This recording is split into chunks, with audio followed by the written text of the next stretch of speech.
नवरात्र के पावन महीना में Jagdamba recording studio singer Abhishek Gaurav लेकर आए हैं एक बाजिन का दर्द भरा सॉन्ग।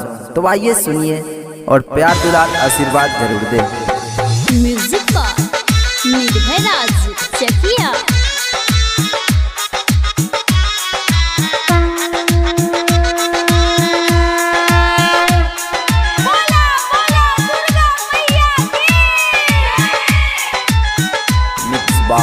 सुजीत बाबा माई सुना बेटी के बचनिया,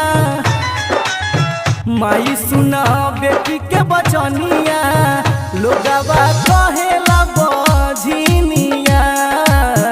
माई सुना बेटी के बचनिया, लोगवा कहेला बझिनिया। माई सुना हमर बचनिया, माई सुना हमर बचनिया, लोगवा कहेला बझिनिया। देई दी तू ये कहीं ललनवा, ए माई देई दी तू ये कहीं ललनवा, लोगवा कहेला बझिनिया। माई सुना बेटी के बचनिया, लोगवा कहेला बझिनिया। म्यूजिक का Nirbhay Raj Chakiya. S films. Jagdamba recording studio Motipur.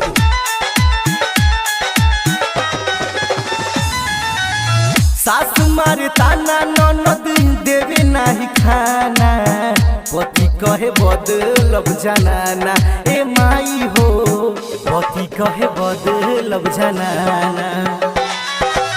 सासु मारे ताना ननद देवे नाही खाना, पति कहे बदलब जनाना।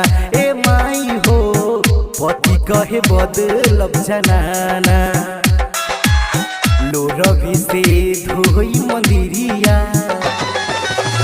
लो रवा से धोई मंदिरिया, लो रवा से धोई मंदिरिया। कबले बसई बुतू दुनिया, माई सुना बेटी के बचनिया, माई सुना बेटी के बचनिया, लोगवा कहेला बझिनिया। माई सुना बेटी के बचनिया, लोगवा कहेला बझिनिया। म्यूजिक का निर्भय राज चकिया।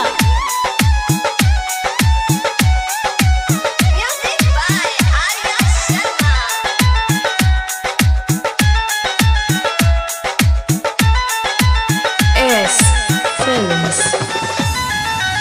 घरवा से निकलिले जब हम बहरिया, सब लोग थूके हमरा उड़िया। ए माई हो सब लोग कहेला बझिनिया। घरवा से निकलिले जब हम बहरिया, सब लोग थूके हमरा उड़िया। ए माई हो सब लोग थूके हमरा उड़िया। मन करे खैती जहरिया, मन करे अभिषेक खैती जहरिया, मन करे अभिषेक खैती जहरिया। लोगवा के सुनी सुनी तानावा, माई सुना बेटी के बचनिया। ए माई सुना बेटी के बचनिया, लोगवा कहेला बझिनिया। माई सुना बेटी के बचनिया, लोगवा कहेला बझिनिया। लोगवा कहेले बझिनिया। Jagdamba recording studio Motipur.